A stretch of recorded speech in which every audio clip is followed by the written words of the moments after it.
Suhuje hari nako ntanaguha ikaze. Iyi ni Ken Radio ishakira urukumbi ry'amakuru yizewe mu Rwanda ndetse no hanze y'u Rwanda. Murabizi ko ku itariki ya 15 Nyakanga 2024 mu gihugu cyose hazaba harimo haraba igikorwa cyo gutora perezida w'u Rwanda ndetse no gutora abadepite. Kuri ubu rero umuvugizi wa polisi y'u Rwanda SP Boniface Rutikanga yatangaje inkuru nziza ku banyarwanda bose bazitabira iki gikorwa cy'amatora ateganyijwe kuri uyu wa 15 Nyakanga 2024. Uraza kumenya mbese umuvugizi wa polisi y'u Rwanda yatangaje iki, ese yasabye iki abanyarwanda muri iki gihe cy'amatora ateganyijwe ku munsi w'ejo tariki ya 15 Nyakanga 2024. Icyo ngusabye nyabona nuko wadushyigikira ukareba munsi y'aya makuru yacu, urabona ijambo subscribe cyangwa sabone n'akazugira kaza nakuga kandeho. Icyo gihe uzaba ushimangiye yuko ugiye kujya uba uwa mbere mu kubona amakuru ya KN Radio tugenda tubagezaho umunsi ku munsi. Reka dufate akaruhuko, turaza tubabwira byinshi byerekeranye n'iyi nkuru SP Boniface Rutikanga yatangaje yibutsa abanyarwanda muri ibi bihe bagiye kwinjiramo byo gutora umukuru w'igihugu ndetse n'abadepite.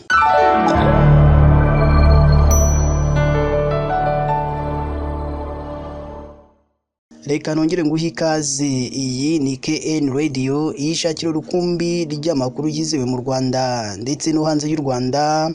Icyo tugusabye ni ugukora subscribe cyangwa sabone n'akazugira kaza nakuga kandeho. Icyo gihe uzaba ushimangiye yuko ugiye kujya uba uwa mbere mu kubona amakuru ya KN Radio tugenda tubagezaho umunsi ku munsi.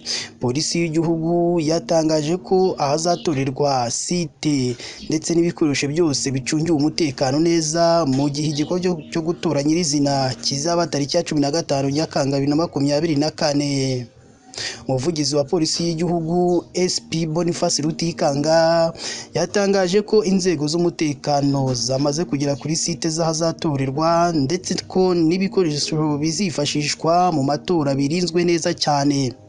Mu magambo ye yagize ati abapolisi batangiye kugera mu ntara zo mu turere tuzaberamo amatora ndetse n'ibikoresho bizifashishwa muri aya matora bicungiwe umutekano ukomeye.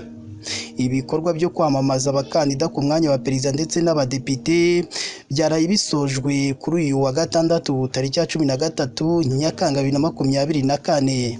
Umubare w'ibiro by'itora mu matora ya perezida wa Repubulika n'abadepite yo kuva kwa 14 kugeza kwa 15 z'uku kwa 7 2024 mu mujyi wa Kigali ni 176 amajyepfo ni 579, iburengerazuba ni 597, amajyaruguru ni 460, ibirasirazuba ni 621, diaspora ni 158.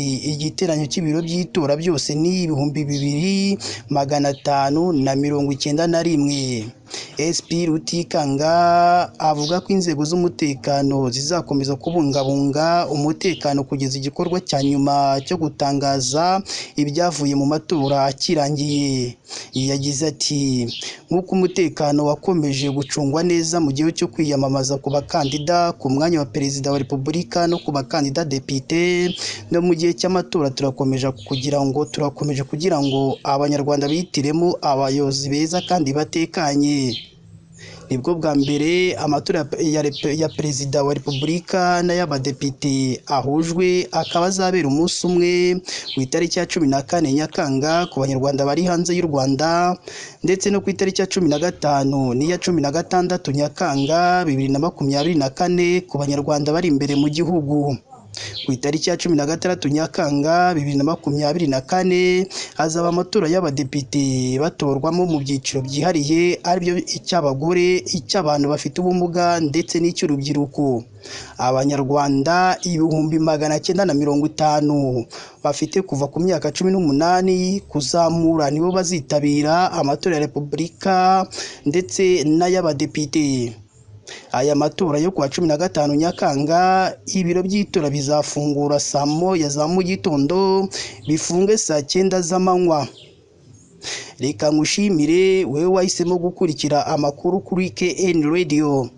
Ari nako tugusaba gukora subscribe cyangwa sabone, icyo gihe uzabushimangiye yuko ugiye kujya ubu wa mbere mu kubona amakuru ya KN Radio, ishakiro rukumbi ry'amakuru yizewe mu Rwanda ndetse no hanze y'u Rwanda. Mugire icyumweru cyiza kandi Imana igomeze ibarinde.